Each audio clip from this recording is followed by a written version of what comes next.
De la mano con la historia. Un paseo por nuestro pasado. Hechos, personajes y lugares que forman parte de nuestra identidad. Un programa de divulgación con Julio César Alfonso Ruiz y Emilio García Bonilla. Te invitamos a caminar con nosotros de la mano con la historia. Una producción de Teciutlán FM 90.9 Set Radio, donde Puebla se escucha.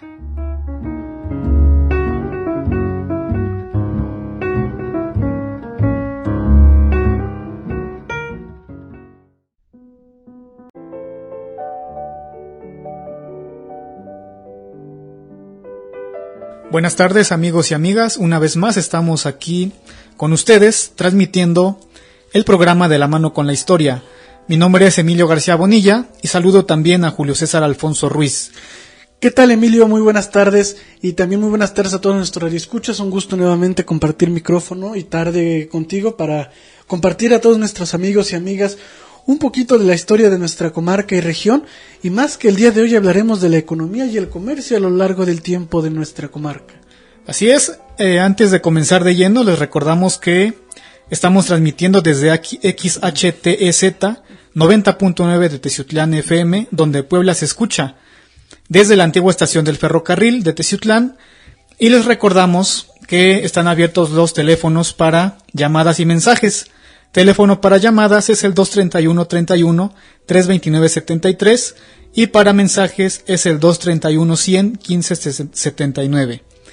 Pues, como ya mencionabas, Julio, el día de hoy el tema que estaremos abordando es la economía y el comercio de esta comarca de Teciutlán.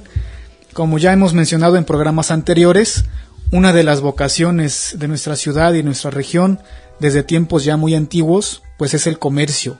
Precisamente por estar nuestra ciudad enmarcada en una región en donde confluyen diferentes zonas y rutas de comercio y de intercambio de productos. Entonces nos vamos a remontar desde la época prehispánica. Así es, Emilio. Las fronteras culturales y regionales siempre han marcado en ciertas regiones del país y además del continente afluencia económica, pero también ha creado identidades propias de las comarcas. En este caso, como ya bien referías, la vocación de nuestra ciudad, al ser un enclave entre el valle central poblano y mexicano, con las costas del Golfo, de las barras del Nautla, la tierra caliente de los bosques mesófilos de montaña de la zona, han creado una diversidad de productos y de materias primas que por su abundancia han sido explotados desde épocas muy remotas y que con ello han forjado el asentamiento y también el desarrollo de economías y de comunidades a lo largo del tiempo.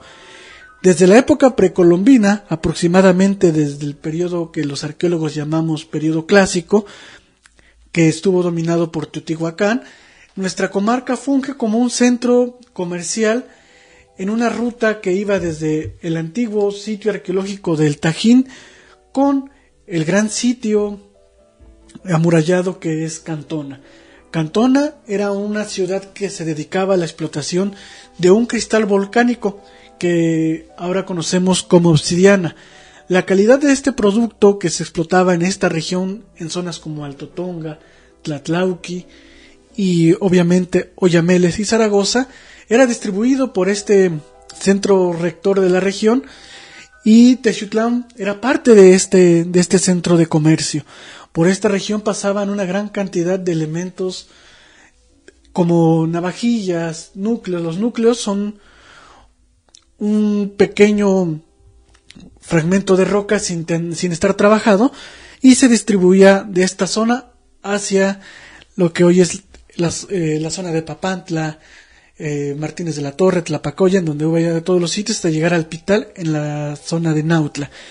Entonces encontramos que es uno de los primeros puntos o uno de los primeros productos de comercio de nuestra región, además de los textiles que ya hablábamos en programas anteriores, Emilio, que decíamos que de nuestra región se llevaban textiles hacia Teotihuacán, y ya en el periodo dominado por la Triple Alianza y el Imperio Mexica se transportaban pieles, pero no como comercio, sino como tributo. Entonces el comercio era interregional, igual de fibras naturales y también de manufacturadas, ya en propiamente en textiles, pero también de algunos otros mundos. Entonces encontramos que esa es una de las primeras vocaciones comerciales para nuestro terruño y de nuestra región, a raíz de la explotación de los yacimientos de obsidiana. Así es, Julio, muy interesante lo que comentas. Ya comentábamos también en un programa anterior acerca de los oficios que hubo en Teciutlán y que también pues tiene que ver con la manufactura de artículos para el comercio, para el intercambio comercial con otras regiones. Con el paso de los años, pues muchos de estos oficios fueron desapareciendo también por el avance tecnológico y por la llegada de mercancías de otros países inclusive. Pero en Teciutlán se mantiene hasta la fecha esta vocación comercial de la que hablábamos, y también desde la presencia de los primeros colonos españoles, pues también se asentaron diferentes establecimientos para surtir en primer lugar a las colonias de estos europeos colonizadores y conquistadores de esta región, y en segunda instancia también para satisfacer el mercado y las necesidades de las poblaciones indígenas. Así es, Emilio, y por ello encontramos que en los primeros años de la colonia, durante el periodo llamado de los encomenderos, por ejemplo, cuando a Bernardino de Santa Clara se le otorga la encomienda de Teciutlán, antes de su fundación, tenemos que él se dedicaba a la venta de los productos de la región, como frutas, que ya eran conocidas en el centro de México, y que con ello pues empezó a amansar fortuna, hasta que Teciutlán pasa a formar parte del exconvento de Tetlauquitepec, el exconvento de la Asunción, que ya hablaremos de él en otro programa, y que con ello los impuestos pasan ya a cobrarse en la corona, pero eso pasaron 31 años, y justamente muy cerca de eso llega la fundación de Teciutlán.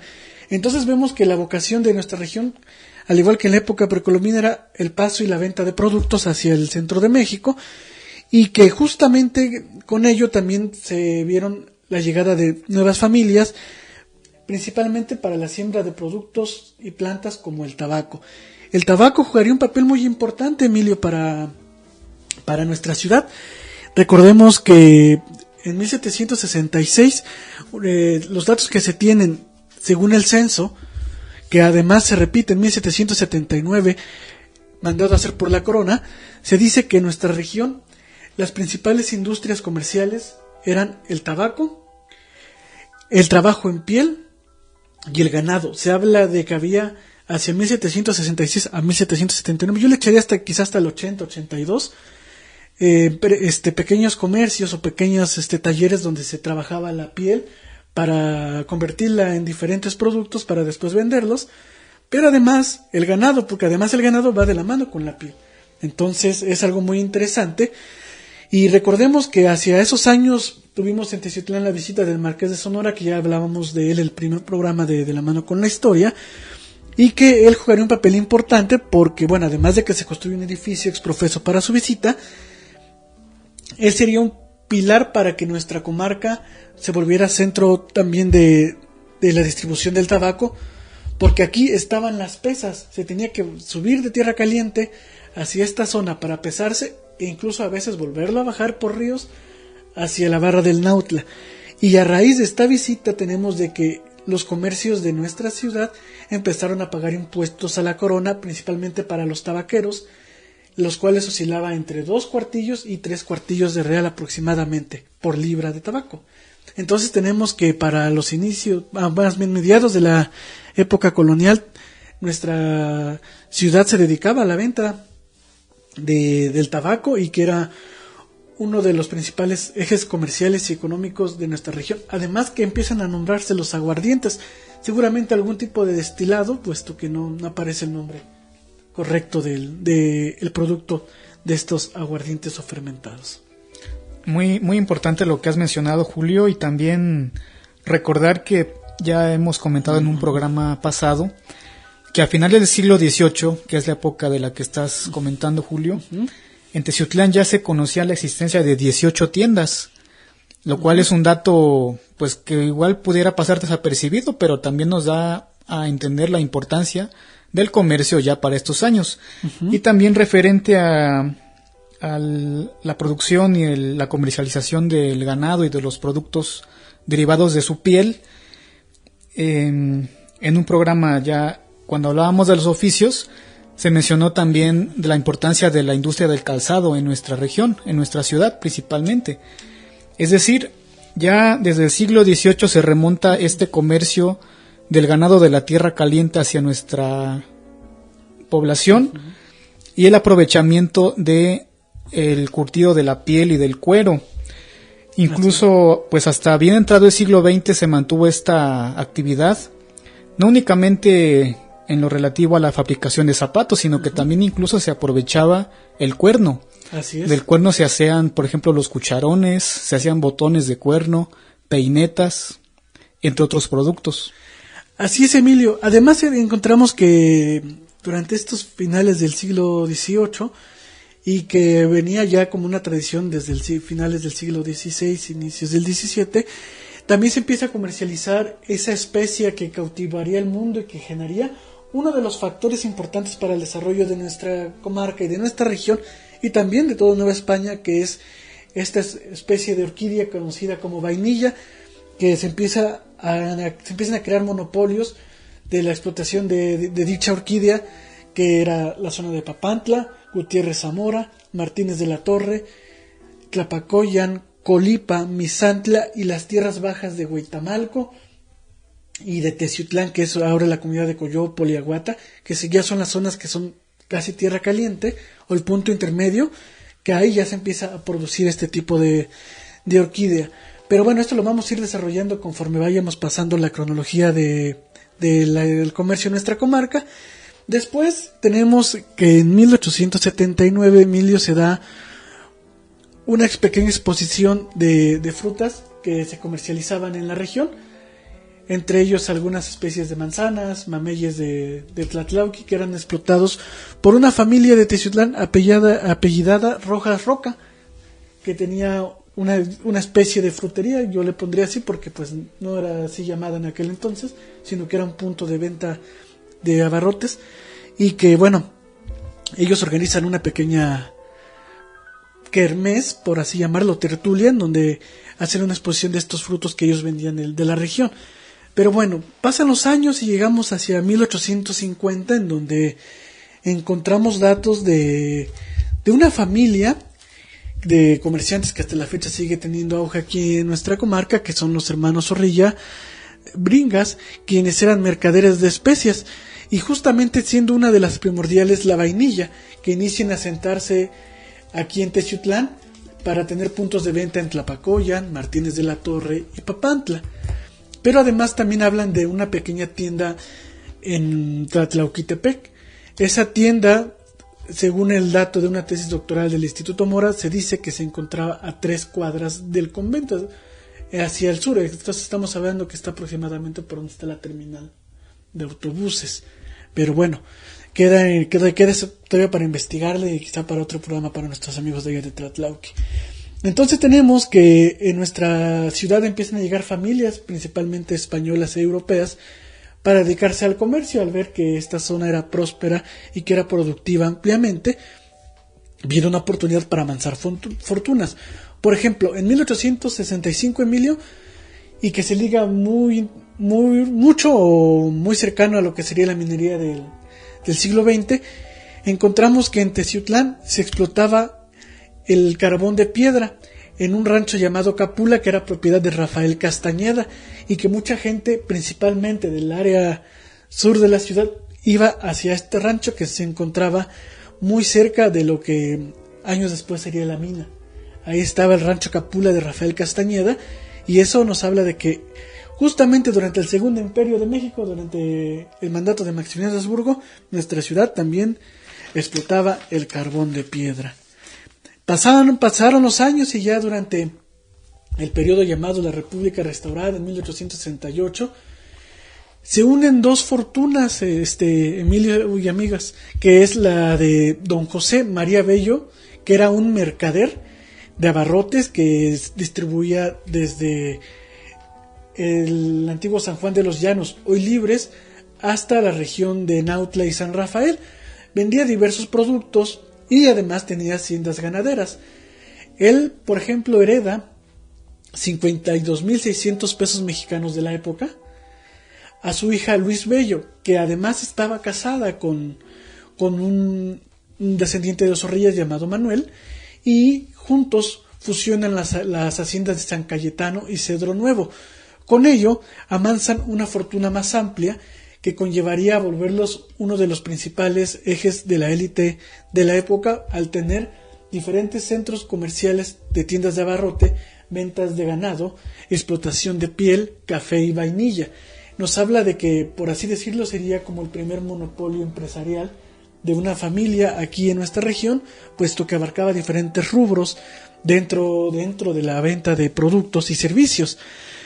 Además, tenemos que, por ejemplo, en 1876, Marcos Manilla funda una tienda de maderas preciosas. Esa tienda vendía maderas preciosas en bruto, es decir, en tabla, o también ya detalladas y convertidas en muebles. Pero además tenía una tienda de pulque que hacia los años 1900 muda hacia lo que hoy se conoce como aire libre. Entonces, tenemos que también en nuestra región se empieza a explotar las maderas preciosas, que ya se tenían reportes por ahí de mediados de 1800, pero es hasta 1876 donde sí encontramos en un censo un dato duro de la explotación de maderas preciosas. Yo pienso, y a raíz de las investigaciones que he leído de la Facultad de Agrohidráulica, seguramente también estas maderas se producían en la zona norte de la ciudad, en lo que hoy es Acateno, Aguata y toda esa zona. Entonces, ahí tenemos, por ejemplo, estos datos. Y que además, la abundancia económica, amigos y amigas, de estas pequeñas empresas, por así llamarlas, y de estos comerciantes, conllevó a que muchos de esos personajes compraran acciones del entonces naciente banco allá en Santander, España, y que además, por ejemplo, los llevaría, al sentirse todavía españoles puros, a financiar y apoyar a su antigua tierra, a España, a solventar la guerra, por ejemplo, contra Cuba en el proceso de independencia de esta hoy República Libre en 1896 al 98. Incluso, por ejemplo, Manuel Zorrilla, que fue uno de los inversionistas, recibe una condecoración donde, por ejemplo, en un documento que se encuentra en el archivo Real de España, dice que este personaje, con las grandes ganancias que tenía de la venta de ganado a gran escala y la venta de maderas y la producción de vainilla, tenía un suficiente capital como para sostener a una sexta parte del pequeño ejército que se encontraba combatiendo allá en Cuba. Hablamos de que es un poder económico fuerte, Emilio. Claro. Que es muy interesante. Este señor Manuel Zorrilla, pues es muy nombrado en todos los registros del siglo XIX y principios del XX, precisamente por su fortuna. Se dice incluso, como una especie de leyenda, que sus propiedades llegaban hasta la costa de Nautla, lo cual no deja de ser leyenda, pero es interesante porque nos da a entender la extensión de las tierras que él llegó a tener, al tal grado que en su casa instaló un mirador, supuestamente para vigilar sus dominios. Así es. Y esta leyenda de que sus tierras o sus posesiones llegaban hasta la costa obedece también a que en esos años, en el finales del siglo XIX y principios del XX, las carreteras o los caminos para carretas o para jinetes eran particulares, no eran de propiedad pública.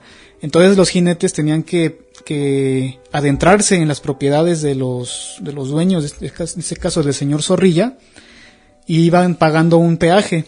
Conforme avanzaban, tenían que pagar cierto peaje para que los dejaran seguir avanzando.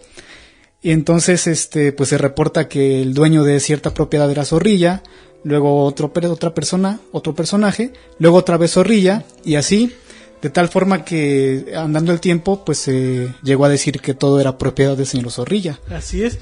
Los primeros caminos de cuota de nuestra región, en esos cacicazgos familiares. Pero, por ejemplo, Emilio, y ya ahorita centrarnos a esa especia que hemos hablado desde el inicio del programa, tenemos que la década de los 70s y 80s de los años 1800 fueron muy importantes para el comercio y explotación de la vainilla, que era comerciada por familias teciutecas que eran dueñas de los plantíos de tierra caliente y que habían sido parte de ese monopolio que duró 300 años de la venta de esta especia al viejo mundo. Y tenemos que además era de alta calidad, porque alguna vez mencionábamos en este programa que hubo una medalla de oro ganada por un empresario teciuteco en la Feria Universal de 1879. Entonces es interesante este punto, pero además que el producto, por ejemplo, de Agapito Fontecilla, que era el dueño de este plantío, era reconocido a nivel internacional por esa medalla que ganó, y con ello Teciutlán figuraba dentro de los principales productores de vainilla del país, y por así llamarlo del continente. Pero además el café, Emilio, que también jugó un papel importante, aunque a veces se refiere muy poco en cuántas empresas había de café aquí en Teciutlán. Tenemos que, por ejemplo, Pomposo Vidal, que era un empresario teciuteco que se dedicaba a la producción de café y su venta, ganó también una medalla de bronce con su café en esta misma feria. Entonces tenemos que la vainilla y el café teciuteco eran importantes para el desarrollo de la región, pero que además estaban bien posicionados dentro de la región.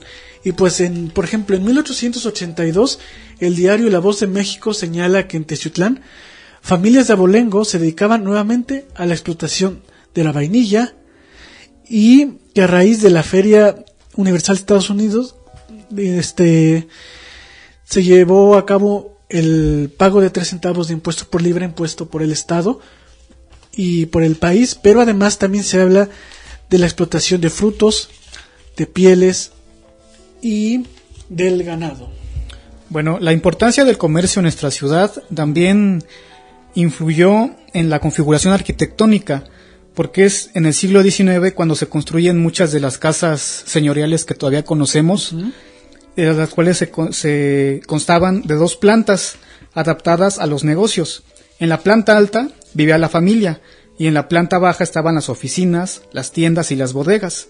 En algunas de estas casonas también había un patio destinado a las maniobras del transporte, es decir, a la carga y descarga de caballos, carretones, carretas, etcétera. Así es, justamente en este proceso y estilo arquitectónico de esta casona cuadrada y rectangular de 2 plantas con techos de 2 y 4 aguas de teja y madera, es por ello que encontramos casi en la gran mayoría fuentes o lugares donde las bestias de carga pudieran tomar agua o consumir alimentos. Y justamente esto configuraba el axis mundis del centro de la ciudad, y con ello también se conformaban los marcos de habitación. Se formaron las primeras cuadras y calles de la ciudad. E incluso en una fotografía aérea, Emilio, de los años 1940, de inicio de los 40, que seguramente fue tomada con un globo, se ve la configuración de estas casonas y que forman cuadros. Es decir, nuestra ciudad, a pesar de su accidentada topografía, sí forma pequeños cuadros alrededor de un cuadro central, que es el parque, la catedral, el mercado y el palacio municipal. No como la ciudad de Puebla, pero sigue siguiendo esos trazos españoles de formar pequeños, las que llamamos cuadras, justamente por eso, por esos cuadros. Y bueno, estas casas además, Emilio, son tan percederas y tan resistentes que las seguimos viendo hasta nuestros días, pero ahora ya consideradas patrimonio histórico de la nación. Y que muchas siguen siendo usadas para comercio. Sí, siguen en la misma vocación, efectivamente. Claro. El centro de la ciudad es la principal muestra de esos dotes vocacionales de las construcciones, y que pues incluso también en la región tenemos que no han cambiado tanto de giro este tipo de construcciones, puesto que están en una posición estratégica, pues están en los centros de las comarcas. Claro, pues en el Porfiriato ya vemos también un repunte en esta actividad comercial, en parte también por la estabilidad política y social que hubo. Obviamente, pues había mucho control, incluso militar, para evitar mayores revueltas como las que dominaron en el siglo XIX. Uh-huh. Y, por ejemplo, en 1900 tenemos ya que la primera tienda iluminada con luz eléctrica fue la tienda de ropa, telas e hilados La Barata, propiedad de don Isidro Ramos, que se encontraba en la esquina de Abasolo y Juárez.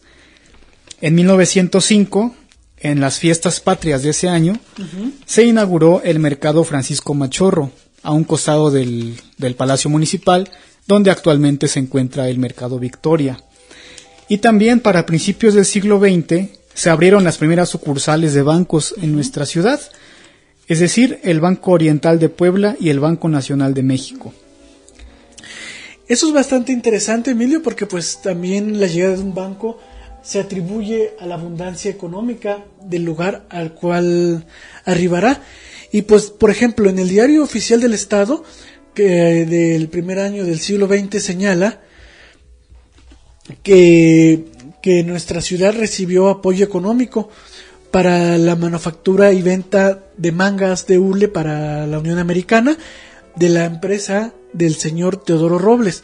Pero además, durante este periodo, Emilio, y antes de la llegada del ferrocarril, encontramos que en nuestra región ya empieza a haber una mayor cantidad de comerciantes de diferentes productos y que ya superan más de esas 18 tiendas que hablábamos al inicio del programa.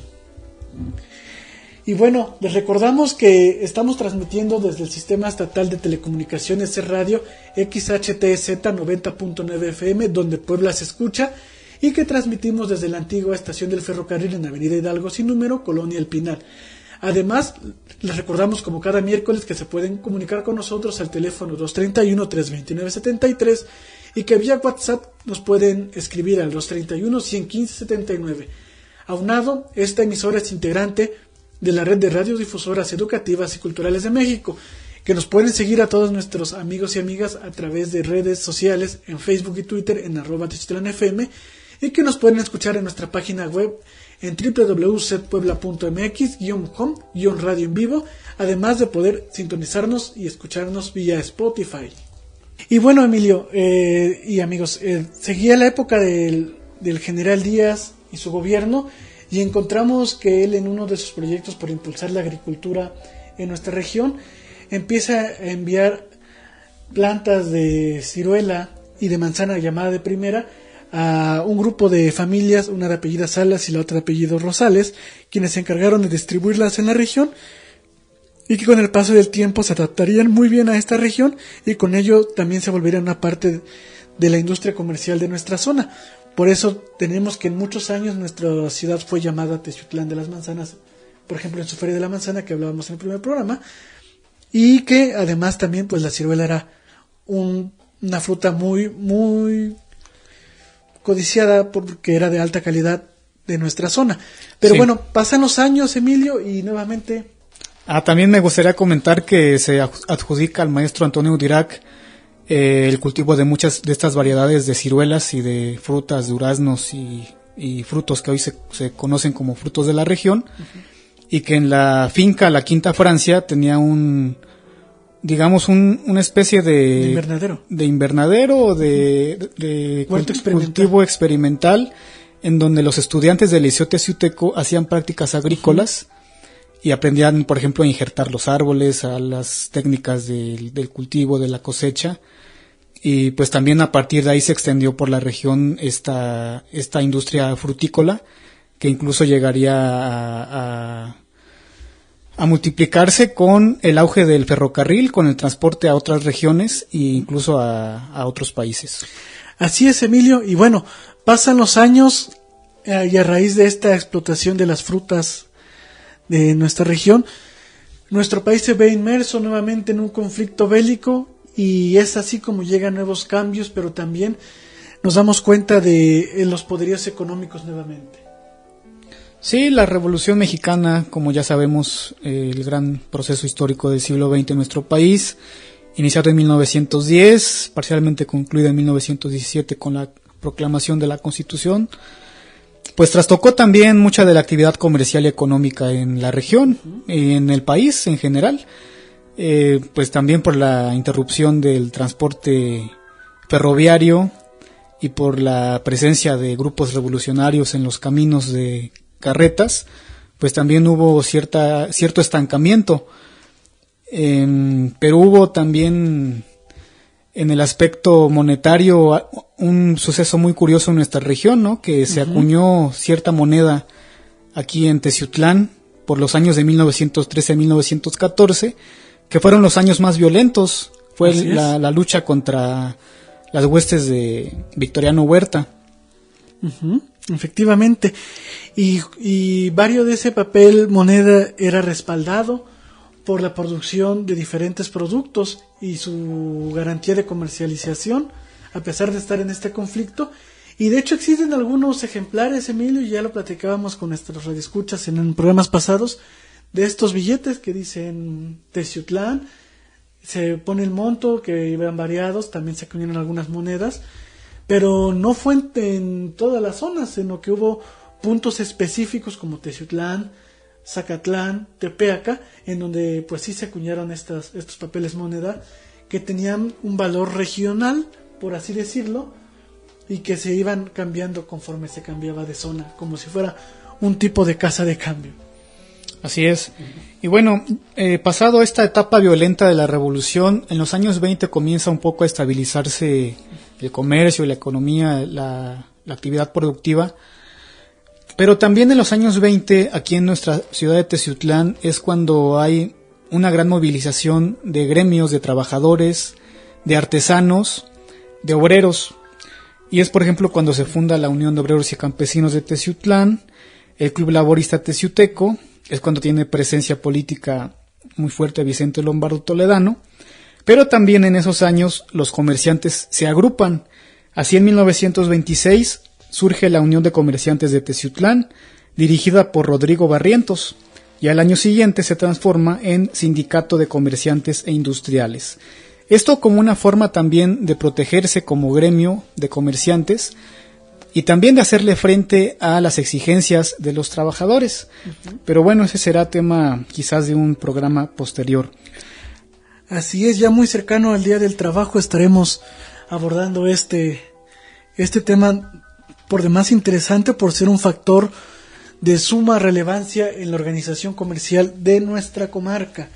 Pero además, Emilio, el siglo XX trae consigo noticias, pues tenemos que ya hay más medios de comunicación e información de los productos que se vendían, tenemos que hay una difusión amplia ya en la región y que con ello los comerciantes buscaban hacer llegar las novedades que habían adquirido en diferentes latitudes a los públicos de la región para que vinieran a comprar y a generar economía, y por ello también tenemos noticias interesantes de estos tipos de comercios. Sí, una vez más recurro a la revista Teciutlán del año 1928, en donde aparecen diferentes anuncios publicitarios de comercios, de establecimientos. Y por ejemplo tenemos a la tienda El Comercio, ubicada en la cuarta calle de Allende número 1, casa conocida por todos, en la que encontrará usted mantas, rayadillos, cambayas y percales de las fábricas más acreditadas del país. Constante existencia en franelas, tilmas, cobertores, ponchos, chales de lana, rebocería, etc. Todo a precios equitativos que no admiten competencia. El propietario de este comercio era el señor Epitacio Presa. También tenemos, por ejemplo, presencia de extranjeros que llegaron a nuestra región pues buscando la fortuna, quizás dedicándose en muy pequeña escala al comercio y que poco a poco fueron creciendo. Uno de ellos fue el señor Sugawara, propietario de la tienda La Bella Japonesa. El señor Sugawara pues obviamente era de origen nipón. Esta tienda estaba ubicada en la calle Central Hidalgo número 3 y decía: gran surtido de juguetería, mercería y cedería y artículos japoneses especiales para varilleros, ventas por mayor y menor, precios sin competencia. Constantemente se reciben surtidos de novedades para regalos, importación directa del Japón.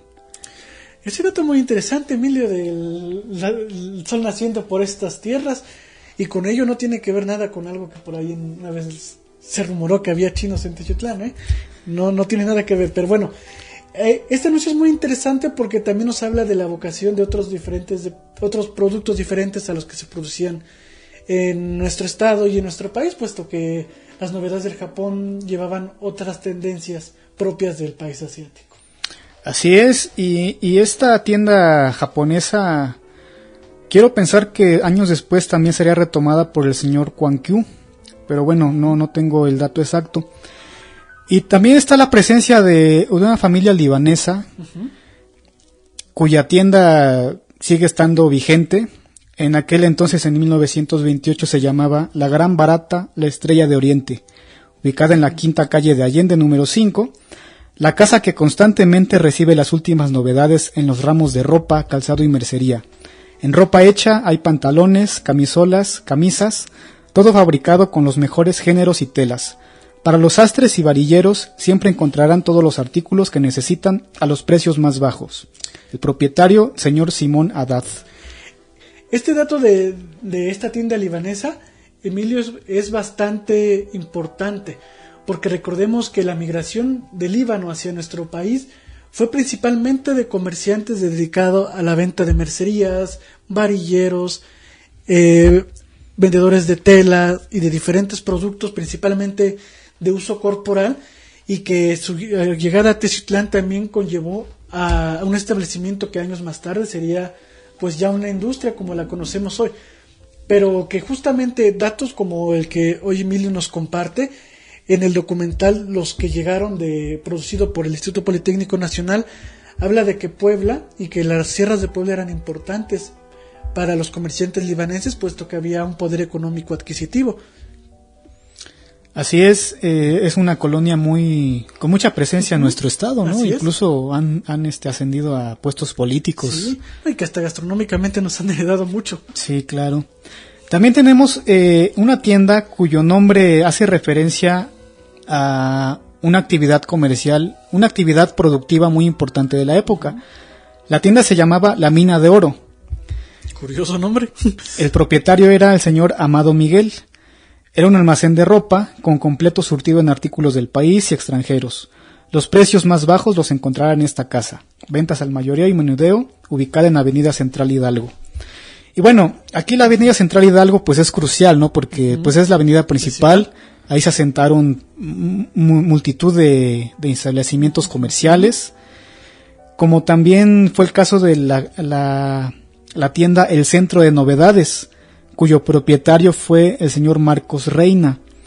La casa mejor surtida de la ciudad, departamentos especiales para señoras, caballeros y niños, perfumería, juguetería y artículos de regalo, telas de todas clases, alfombras y cortinas, especialidad en calzado legítimo americano y del país, completo surtido en efectos de bonetería. Vaya, era una tienda, por lo que se ve aquí, muy grande, ¿no? Tenía muchos departamentos y una gran variedad de productos. Sería el primer súper de nuestro Teciutlán, por así decirlo, ¿no? Por la variedad de productos que la ciudadanía podía encontrar y que seguramente no era tan fácil de conseguir en la región, porque pues recordemos que en Teciutlán hasta la fecha sigue siendo punto de venta de ciertos productos y vecinos de los municipios de Jalacingo, Teotetelco, Alto Tonga y Tlapacoya vienen para acá. Y lo difícil que era para esos años la importación de productos, ¿no? Exacto. Porque para empezar el transporte no era nada fácil. No, y nada económico. Así es. Y esto también habla de que había un mercado, o sea, un público que compraba esos artículos. Sí, esa solvencia económica para darse esos gustos no tan fáciles, como bien dices. Así es. También tenemos la tienda La Constancia, tienda mixta y fábrica de aguas gaseosas, ubicada en la esquina sexta de Calle Lerdo y segunda de Independencia. Abarrotes, papelería, postales, etcétera. Única casa que elabora la mejor sidra champán con jugo legítimo de manzana. Mira. Propietario el señor Rodolfo Cervantes. Ahí tenemos que también por aquí la manzana se transformaba en otro tipo de productos. Sí, claro. Pero además, Emilio, por ahí en una publicación de 1928 hablaba también de una pequeña empresa cervecera aquí en Teciutlán y que también tiene un pequeño ligue con esta industria de bebidas gaseosas. El dueño de esa empresa cervecera se apellidaba León, y que años más tarde tendría una venta de productos de bebidas alcohólicas que incluso hasta patrocinaron eventos deportivos. Sí, estamos viendo en estos años 20 que a la par de los productos locales o regionales, como estas producciones de refrescos, de cervezas, de sidra, champán, como dice aquí en el anuncio, pues también había ese intercambio comercial, como ya mencionábamos, de importación. Tanto había productos teciutecos que se exportaban a otros países, como había también productos que se importaban, como son estos productos japoneses y americanos, que habla también de un intenso tráfico comercial, ¿no? Y que también nuestra ciudad pues tuvo un papel muy importante como una posición regional en este aspecto. Claro, además también por ello se ve el arraigo y gustos hacia ciertos productos de determinada nacionalidad. Y recordarás, Emilio, que más de una vez aquí en Teciutlán se han puesto tiendas de índole oriental y siempre han sido exitosas, y justamente lo son porque además pues en este siglo XX tenemos esos primeros indicios que conformarían un mercado, y que bueno, con esta época global pues ya es más que consolidado. Pero bueno, hay más anuncios en el siglo XX, ¿no, Emilio? Sí, también tengo aquí el anuncio, quizás de los últimos anuncios que se publicaron de lo que fue el tranvía urbano de Teciutlán. El tranvía de mulitas, llamado así porque era tirado por 4 bestias. Decía, la empresa se llamaba Ferrocarril Urbano de Teciutlán, Puebla, S.A., la empresa que hace su servicio más seguro, constante y eficaz para toda clase de acarreos. Atiende consignaciones y reexpediciones para y de la Tierra Caliente. Gerente, Manuel Bretón. Sin embargo, ya para estos años, de finales de los años 20, ya estaba en declive el tranvía. El tranvía estuvo vigente prácticamente desde que llegó el ferrocarril a esta ciudad en 1900. Y como ya mencionábamos en un programa anterior, brindaba servicio de la estación del tren, donde estamos actualmente transmitiendo, hacia el centro de la ciudad. Así es. De ida y vuelta, y transportaba tanto a pasajeros y como a mercancías que llegaban en los furgones del tren. Pero ya para estos años ya había una competencia, y eran los primeros camiones de carga, propiedad de don Sabino Huitrón, quien era dueño de una flotilla que llevaba la carga a domicilio. Así es. Además, Emilio, que el tranvía sufrió problemas económicos y reestructuración de su junta directiva de dueños, y por ejemplo, hacia 1918 se tienen unos reajustes de tarifa, y hacia 1919 un segundo reajuste publicado por esa empresa, y por ahí en uno de los pilares del antiguo mercado Victoria, en donde ahora está el Paseo de Altagracia, en unos de esos pilares estaba colocada la lista de precios que con el derribe de esos arcos de cantera, pues se perdió en el tiempo, que nos daba una idea de esos precios que iban desde 0.7 centavos hasta los 78, el más caro, con un descuento a los trabajadores o familiares de los mismos, y que llegaba incluso hasta lo más lejano a lo que hoy se conoce como el Hospital Guadalupano. Hasta por allá llegaba el servicio. De hecho, por allá hay un plano del tranvía que nos dice que llegaba hasta esa zona del Hospital Guadalupano con esos precios. Y bueno, como suele pasar con la evolución de los medios de transporte, la competencia llega y uno suele desplazar a otros. Así es, pues aquí fue muy evidente el avance tecnológico, ¿no? Porque ya llegaron los vehículos automotores que pues fueron sustituyendo a los vehículos de tiro animal. Además de ser más rápidos, pues en cierta manera podían cargar más que los animales y dar más vueltas que ellos. Y como ofrecían también llevar el producto hasta las puertas de las casas de los clientes, lo cual el tranvía no podía hacer porque había una vía establecida que no podía ir más allá, pues también ahí le ganaron en la competencia. Así es, y bueno, se consolidaron empresas transportistas en nuestra región, y por ejemplo en 1928 Se tienen censos de la entonces Secretaría de Turismo, lo que sería la Secretaría de Turismo actual, de los comercios e industrias de nuestra ciudad. Entre ellos viene una industria de transportes, que quizás sea esta, Emilio, y después de una pequeña flotilla años más tarde, ya hacia los 30, los 40, de camiones que viajaban hacia Tierra Caliente y hacia las localidades de Alto Tonga, Jalacingo, llamados Flecha Roja, y otro que no recuerdo el nombre en este momento, porque de hecho no tenía nombre, era un apellido bastante raro. Sí, también pues el auge de esta industria transportista pues también tiene que ver con la construcción de las carreteras, ¿no? Así ya es. En los años 40. También tenemos la industria de hidrocarburos, pues empiezan a llegar la venta de petróleos, la venta del combustible propio de la gasolina para los automóviles. Incluso aquí abajo, muy cerca de donde estamos transmitiendo, había un expendio de petróleo y gasolina, en donde ahora se construyó el Centro de la Juventud. Ahí estaba, Instituto Municipal de la Juventud. Ahí estaba un expendio de petróleo y gasolina. De hecho, hay varias fotografías bastante maltratadas por quienes les han publicado sobre esa instalación.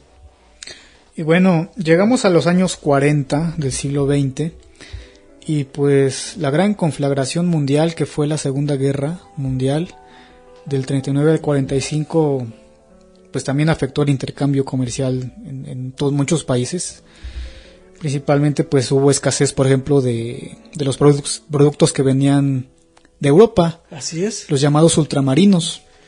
Y eso benefició a diferentes comarcas y a diferentes comerciantes que vieron una oportunidad de vender sus productos hacia otras latitudes por esta escasez y bloqueo comercial por la presencia de submarinos, barcos y aeronaves patrulleras en los mares del Pacífico, que hacía complicado la venta de productos. Sí, claro. Fue el caso de nuestra región, llegado Teciutlán con Papantla, por este producto de la vainilla, porque precisamente en los años de la Segunda Guerra el principal mercado, como ha sido por muchos años, pues era Estados Unidos. Uh-huh. Entonces la compañía McCormick compraba la vainilla de Papantla a los comerciantes y a los propietarios de aquí de Teciutlán, debido también a que quien hacía competencia antes de la guerra a la producción de vainilla era la isla de Madagascar, que es una isla muy lejana, ubicada a un costado del continente africano, y que pues para esos años, pues aunque produjera mucha vainilla y fuera a menor precio que la vainilla mexicana, pues no podía transportarse simplemente. Entonces, a partir de estos años 40, pues hubo un segundo auge, un segundo boom de la producción y del comercio de vainilla de nuestra región de Teciutlán hacia los Estados Unidos. Esto además, Emilio, es interesante porque seguramente el traslado de Madagascar hacia Estados Unidos a las plantas de McCormick más cercanas pues resultaría bastante elevado y seguramente mucho producto llegaba en mal estado, entonces pues de alguna manera se compensó con esto de la producción de nuestro país y que repunta el importante valor de esta orquídea de que floreció en nuestra región en el precio, y nuevamente volvimos a estar en el mapa como región vendiendo este producto.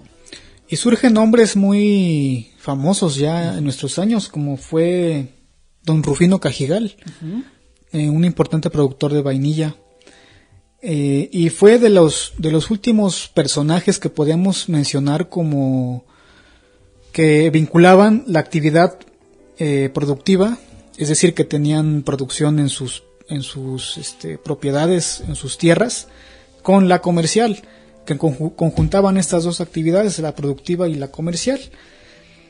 Y también, pues ya para los años mediados del siglo XX, 1950, pues también muchos comerciantes dedicados al ramo de abarrotes hicieron grandes fortunas. Fue el caso del señor Miguel Barrientos y de los hermanos Delgado, propietarios de casas de abarrotes muy importantes en buena parte del siglo XX aquí en nuestra ciudad de Teciutlán. Así es, Emilio, vemos con ello diferentes rubros comerciales que fueron adhiriéndose a nuestra ciudad para conformar lo que sería el Teciutlán del siglo XX, un siglo próspero, también un poco violento por la Revolución Mexicana, pero que con el paso de los años posteriores a la reestructuración del país, siguieron aumentando. Vemos, como bien señalabas, el repunte de la vainilla, encontramos el establecimiento de industrias del abarrote, pero además también vemos la llegada de sistemas y venta de combustibles, más bien venta de hidrocarburos y combustibles de energías propias de la época. Incluso llegó la energía eléctrica en esos tiempos para hacer igual una industria, porque pues se vendía para el alumbrado público y para las casas habitación de los más adinerados. Sí, pues cabe también recordar que el señor Máximo García, un inmigrante español asentado en Teciutlán, fue quien introdujo la industria eléctrica, la producción en su planta en San Isidro, y esta industria empezó a proveer de alumbrado público a la ciudad, cambió la fisonomía de la ciudad con el alumbrado público eléctrico, porque antes era un alumbrado público creo que de aceite o de qué. Así es, sí, de aceite y petróleo. De hecho, por eso había una especie como de varillistas que se dedicaban todos los días a recorrer los diferentes puntos donde estaban las lámparas, prendiéndolas y en la mañana apagándolas. Entonces era por ahí algo también muy semejante que pasó hasta hace unos años con la energía eléctrica, que se tenía que ir a prender todos los días. Pero bueno, Emilio, con esto que hemos platicado el día de hoy, nos hemos dado cuenta que nuestra ciudad siempre ha sido un punto medular para la economía de nuestra región, que en nuestro Teciutlán se han generado industrias que han hecho florecer a varios personajes que llegaron a buscar fortuna y la lograron mediante el esfuerzo continuo, y pues que hasta la fecha seguimos viendo que sigue consolidándose como una industria económica fuerte. Si bien la industria actualmente se dedica a la maquilación de ropa, que también está en declive, según las cifras que hemos logrado ver en algunos años, ya no es lo mismo que era hace 20 años, pero bueno, seguimos ahí cambiando de rubros. Así es, pues vamos llegando al final de este programa. Me gustaría recordar que estamos transmitiendo del Sistema Estatal de Telecomunicaciones SET Radio, emitiendo la señal de XHTZ en el 90.9 Teciutlán FM, donde Puebla se escucha. Nuestra cabina de transmisiones está ubicada en la antigua estación del ferrocarril. Nuestra torre de transmisiones está en el Cerro de Chignautla. Y les recordamos una vez más que siempre están abiertos los teléfonos para llamadas y mensajes. Para llamadas es el 231-31, 329-73, y para mensajes es el 231-100-1579. Somos una emisora integrante de la red de radiodifusoras educativas y culturales de México. Pueden seguirnos a través de redes sociales, Facebook y Twitter en @teciutlanfm, así como escucharnos a través de Spotify y en la página www.setpuebla.mx/home/radio en vivo. Y pues bueno, amigos, con esto vamos llegando a la parte final de nuestro programa. Nos despedimos. Emilio, agradezco nuevamente compartir micrófonos contigo y les recordamos que nos escuchamos todos los miércoles de 6 a 7 de la tarde. Gracias a Manuel Mondragón, nuestro productor, y nos escuchamos la próxima semana. Buenas tardes.